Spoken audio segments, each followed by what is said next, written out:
Welcome back to Vanlife Unfiltered. I'm Tori Delori, and today's episode is a clip of a recent conversation we had with BinksTube. I will link their information in the description as always, and they chatted with us from their bus conversion about so many fascinating things, and I wanted to create this highlight clip about their advice for having a cat in a bus, van, or RV. So thank you so much for listening, and as always, you can join us on Instagram Live every Wednesday night at Project Vanlife. Enjoy. Monty. Oh my goodness. He's our little rescue kitty. He's about, what, is he 4 now? About 4. He was 6 months when we rescued him. He's very like proper.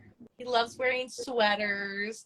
He loves being held. He must be held to give himself a bath. He's very high maintenance. And then Pete, we got from a friend. He was a barn cat, and he was just way too friendly to be a barn kitten. And he was also like really young, and it was not a good situation. Like, his sister ended up getting eaten by like a coyote, but we were like begging them, like, please let us have him, because he wasn't scared of anything. And him and Monty just get along so well. And you can just do like whatever you want to him. He's more like a dog. So this guy, I was helping my friend rebuild his house. He like tore it down to studs and he just needed some construction help. So I was helping him with that, and he got this barn kitten. He was like 3 months old, Pete here. And he was literally afraid of nothing. I'd be running a table saw, and he would jump onto the table saw while I was running. And I had to like push him off, or he's gonna get stuck in, like, hit the blade or something. So yeah, I was like, this is not your best setup. I need to take you with me. So we convinced them to let us have him, and he's been a great like bus cat, because he's not scared of anything. He's not afraid of anything. He'll come up to like the windshield while you're driving and hang out. He'll like sit at the couch and watch out the window as you're driving. When we're driving, Monty's a little bit more scared. Yeah, but that's because, so what happened, he was fine with it until we hit a really big curb, and we were leaving a tiny house show, and we're trying to get out of the parking lot, and we're trying to get back onto the road, and we thought we could hit the turn and not hit the curb, but it was just a little too tight. So we hit it. We didn't know our stove wasn't secured, because again, like, we didn't do that part. We had just moved into the bus. Yeah, it was like 6 months, and the stove flipped like this in its spot, and it just like pieces went flying. It was all over the place, and Monty was like, nope, he was gone. So now when we start the bus, he's like, I'm in the back, guys. Yeah, scared the crap out of him. So we had a lot of different questions submitted for this live, and so many of them are about what it's like having a cat on the road. So I'd love to just dive right into those. Our first is, what do your cats do while you're driving? They're free to walk around. Monty, like, because he's a little scared, he'll go hide in a corner in the back, but he's not like terrified. He doesn't like to be out where he can see the windows and everything moving. He just likes, honestly, you can go back there and pet him. He's fine. He's not scared. And as soon as you turn the bus off, he runs out. Like, he's fine. It's kind of like his little routine, I guess, in a way now. And then Pete, yeah, he'll go wherever he wants. If it's a really bumpy road, he gets a little sick. Yeah, we had to stop yesterday because these Texas back roads are so rough, and he threw up. We're like, okay, let's just give him a break for a couple minutes and let him calm down. But if we're on the highway, like, he can go where he wants, and he doesn't have any trouble and stuff. So he'll sit on the windshield. He'll sit right here and just be looking out, and it doesn't faze him. I don't know. He's interesting. So how did you acclimate them to the bus? Was it easy, or? So this is kind of sad, but we had a cat named Tahiti. She was our first baby. She was our first. She was amazing. We had her before we went tiny, and she loved the bus, but she was terrified of driving. She was terrified. And this is when we were building, so we weren't driving much, but she figured out how to open our bus doors, and she got out in the middle of the night, and a dog got to her. So that's how we lost her. And so we had to rip those doors out. We put a regular door into our bus. And so we're not getting another cat until we have like a real door on this thing, because she figured out how to open it. So, but when we got Monty after that, we were like, we want to get a kitten so that we can kind of train him to this lifestyle from a young age, because she was pretty scared. She was already 6 or 7, I think. Yeah, she was like on 7. Yeah, so I think having them both at a kitten's age and introducing them to this lifestyle kind of helps a lot. Yeah, and with Tahiti, though, a little bit, we would start the bus up and let her get used to that for a little bit. So you can just do very small things and always give a reward, and that helped. But yeah, it's definitely much easier with the kittens before they become adults and they start becoming afraid of things. Yeah. Absolutely. So, what are some of the things you guys have in your vehicle that just kind of make it more comfortable for them on the road? Well, I mean, there's nothing out of the ordinary. Like we just got a litter robot, and that's been awesome for them. And I think they like it too much. They, they play in it. It's like, no joke. Like if one goes to the bathroom, the other one comes up and tries to scare them while they're still going. And then the other one like jumps out, and then they'll jump back in and like play in the litter after it like cleans it. Like, it does this rotation, and then they're like, where did my poop go kind of thing? And they're tracking it all over just because they like it so much. Not poop, just litter. Just the litter, yeah. Just the litter. And they'll like hide in it, wait for the other one to come by and like jump out and scare them. So it's more of a toy to them than like a tool. We have like a scratch post, but the main thing they like is just the windows. They just like being able to see out and sit in the sun or have the experience of the new sniffs at the places we go to. They absolutely love that. As soon as we stop somewhere new, they're at the window trying to get a new, like, get the scent of the somewhere, new. They love going outside. When we're parked for long periods of times in like really country areas where we know there's no dogs or nothing that will get them, we'll let them out for a bit and walk around with them with just leashes. Freely. Well, just freely if it's a big country spot. Well, that's been a while. Normally we do leashes because we don't trust the dog situation. Last time we did that, it was like 80 acres or something, so there's like nothing there that could get them. If it's anything we're not familiar with, we have them on leashes, mainly because of, like I said, how we lost Tahiti. But yeah, we keep them inside. We don't let them just free roam because we don't want to lose them. And I've had a lot of friends that have had cats on buses and they've lost them. Either they got away or something killed them or they just didn't show up. Who knows what happened, but yeah, so we keep them inside, and that's kind of hard because they really want to go explore outside. But in order for them to do that, we got to, again, put them on leashes. And so sometimes they'll dart out the door when you're coming in. But if they get away, like, they don't go far. They'll walk like 10 feet, and then they're unfamiliar with this area, so they'll just sit down, and they're kind of like a little nervous. And then you just pick them up, put them back in. So, yeah. That was actually one of my biggest fears that I had when trying to acclimate my cat to my van, is that she would just dart out. Is that an issue you guys are having? Or if so, how do you guys try to stop it? Pete, we don't really struggle with it anymore because when I was installing like a year ago, I was installing the rear AC, and I originally had a portable AC unit at the time in the bedroom, and there was a vent hose going through the floor. This vent hose wasn't very big, so I didn't think that the hole was big enough for him to get out. And so I just left it how it was until the next day I was going to finish patching it up.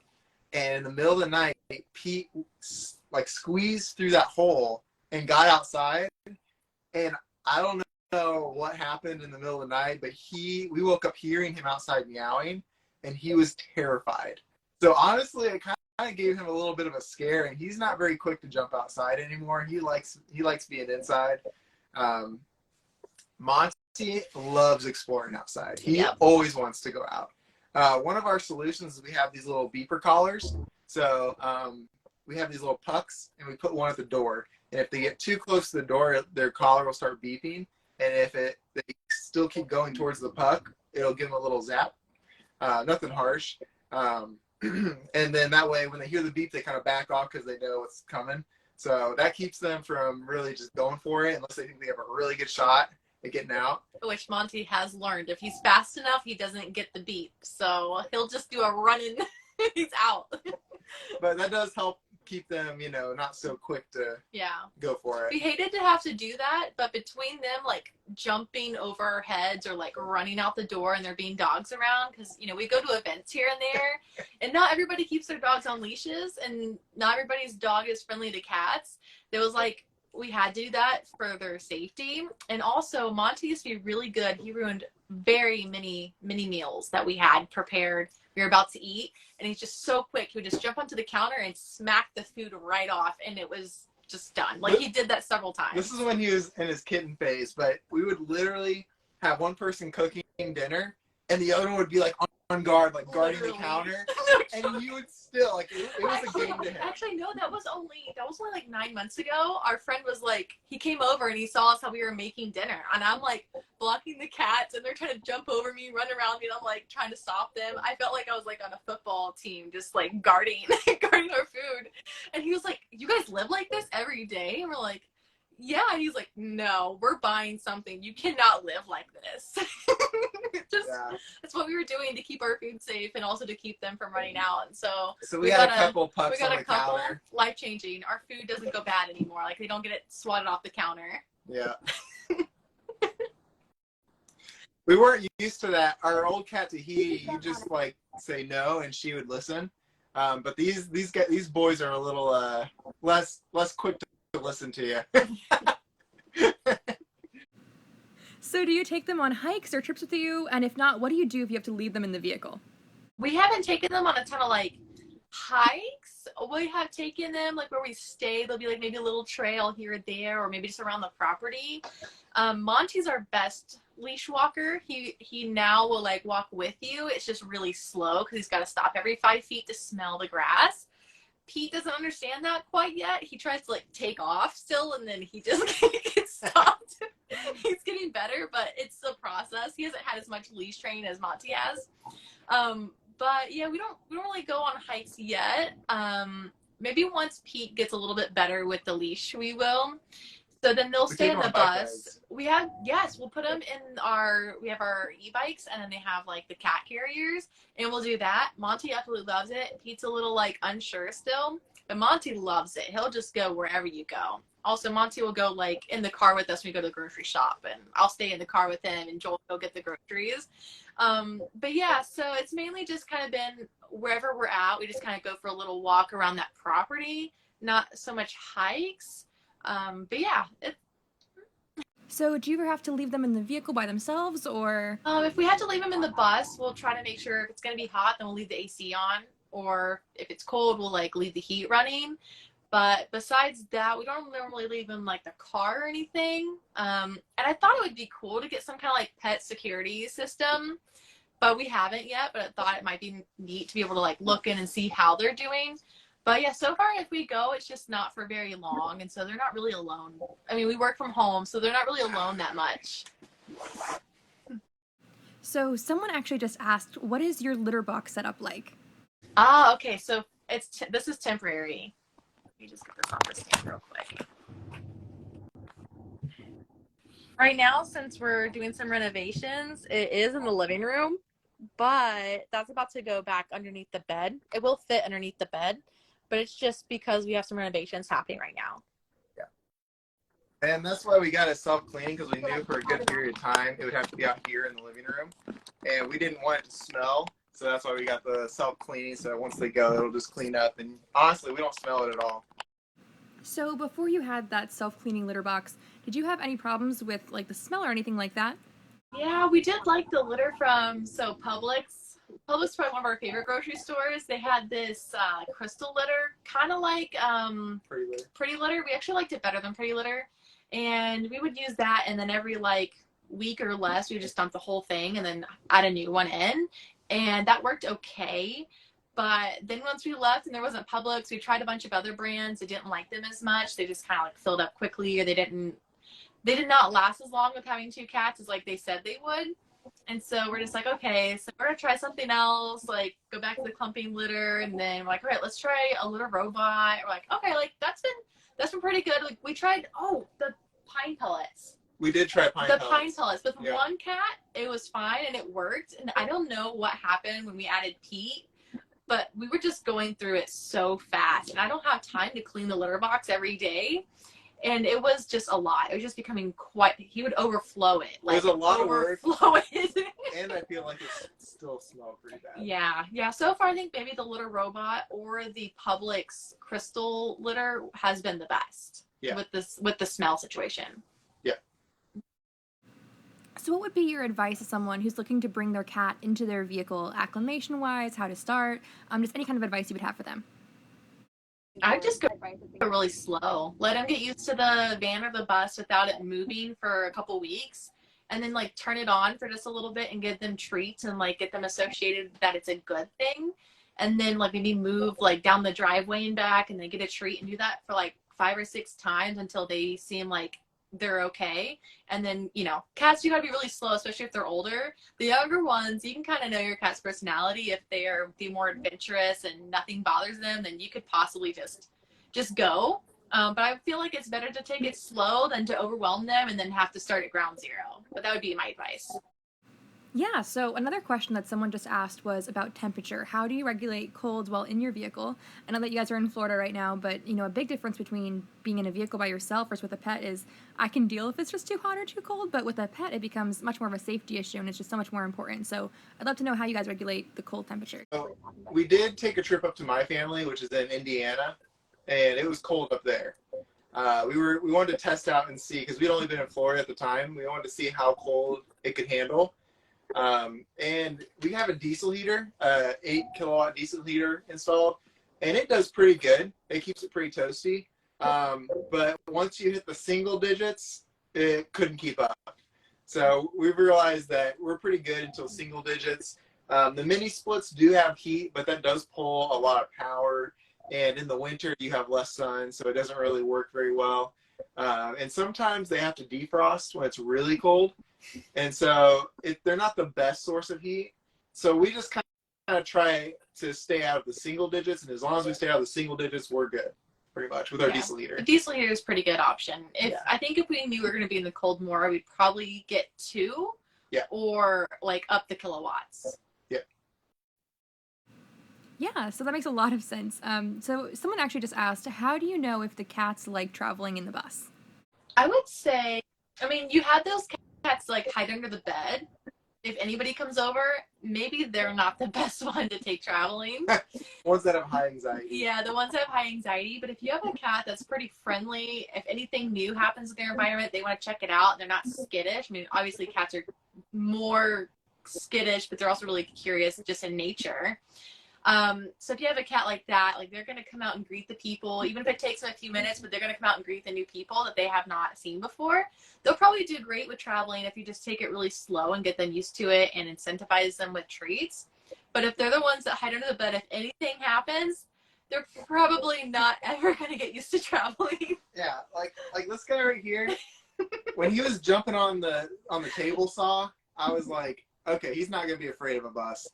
Or like one time, he always would like try and be with us when we were working on the house, and he followed us up to the 2nd story, and then we came down and he didn't know how to get down, so he just jumped like 14 feet. He was only like this big. He's so like tiny. 3 months old, and he jumped 14 feet down onto the floor. I thought he was gonna break his bones, but he was fine. He just had to be with people. So those were all signs to me that this is a perfect travel cat. So Yeah, so are there any other common questions you guys get about having cats? I feel like you've covered at least the most popular ones. Like we've gotten asked actually a few times, how do you pick a good cat? Because this is like our 3rd time of picking a pretty decent cat. And I would have to refer to Joel for that one, because he has a whole sequence of like when we go to a shelter. And our first cat we got, she was 5, and then we've gotten Monty was a 6-month-old, and Pete came with us when he was like 4 months. So, you know, we've had a whole variety of the ages now, and he's been pretty good at picking decent cats. So I grew up with like 12 cats. A lot of them were outdoors, but I grew up with a lot of cats. And honestly, when we got married, I told her I didn't want cats, because I'd gotten used to being single. I got used to like not dealing with the hair or the litter box, and I wasn't attached at the time to any animals, and I just liked the convenience of not having to deal with the maintenance of any pets, basically. Once I get attached, though, I'm like hooked. Like I would never want to get rid of my cat. I think they love him more than me, honestly. Yeah. But once I saw that she really wanted a pet, I was like, all right, let's get a cat. But I'm really picky with cats. If I'm going to have a cat, I want a good cat. So there's a few things. They have to be very like submissive. Like if I want to push them over and rub their belly, they have to be willing to just go with the flow and just do it. If they're like fighting me on it, okay, you're too strong-willed. I'm just not gonna. You're not what I'm looking for. Second of all, I usually don't get boys. Boys are usually Too. they usually come with their own set of troubles, like more trouble spraying if you don't neuter them right away, or also just kind of like I said, more strong-willed, less submissive in a way. These guys are not. I didn't see any signs of like strong-willed in them. They all both were very submissive, and they're just very people cats. So I kind of skipped to that rule, honestly, with them. But well, honestly, Monty, when we were at the shelter, everybody said it was a girl. And he was so pretty. Everybody was like, oh yeah, that's the new girl that just came in, blah, blah, blah. And he's just like prancing around. And other cats were like slapping him in the face because he was just like, Monty's a little socially awkward for a cat. He doesn't always know boundaries. And so he just like run up to other cats' faces that he didn't really know yet. And they'd be like, get out of my face. And he'd be like, oh, why? And the volunteers would bring the food out in containers and they'd be putting it in the bowls. Well, Monty doesn't eat it from a bowl. He jumps into the 5-gallon bucket to just eat it right out of the bucket. Like, he was just so goofy. We're like, this is like our cat. Like, this is like who we are inside. You just stood out to me. Yeah. Usually I don't get kittens. That's another rule. I usually don't get kittens because their personality changes and everything you see in the beginning could be gone later. But with traveling, the reason I got kittens because I wanted to get them used to traveling early. So I kind of skipped that rule as well. I skipped a lot of my rules with these two. Yeah. But they still turned out pretty good. But usually I get adult cats that their personalities are already developed. And yeah. But they're great cats. And like our first cat, Tahiti, she didn't love being held, but she wasn't going to claw you, or like freak out. She'd just be like, okay, I just need down. She wasn't going to hurt you if she didn't like it. I think that was like the most important thing. Here's another thing. When we were looking for Monty, there was one cat that was like really submissive, and he was just like laying there, and you could do whatever you wanted to him. He didn't care. But if you left him, he just stayed there. Like, he really had no personality. Like, he would just stay there. He was just lazy, And these guys, if you pet them and stuff and you walk away, they'd be like running for you. So you could tell if they like really had like that people need. And that's another really good sign as well. If they really need people in their life, then they're going to be good cats. So, yeah. So kind of going back to what you were saying earlier, do you guys have a big issue with cat hair? Yeah, no, they're going to spray. You just can't do it. Like, honestly, that's the problem too big to handle. There's no solution for that. We do deal with a lot of cat hair, though, for sure. Having 2 long-haired cats, and when they play fight with each other, it just gobs of it just goes. We have an air purifier, and that definitely helps. But then there's just also lots of vacuuming and lots of cleaning we do to try to keep it down. Lots of lint rolling. A lot of lint rolling. Yep. They're worth it, though. That's it for this week's highlight clip of Vanlife Unfiltered. We hope you enjoyed and learned from our conversation with Jewel and Rachel, also known as BinksTube. And feel free to join us every Wednesday night live on the Project Vanlife Instagram page, so you can ask your questions to our guests live. See you next week.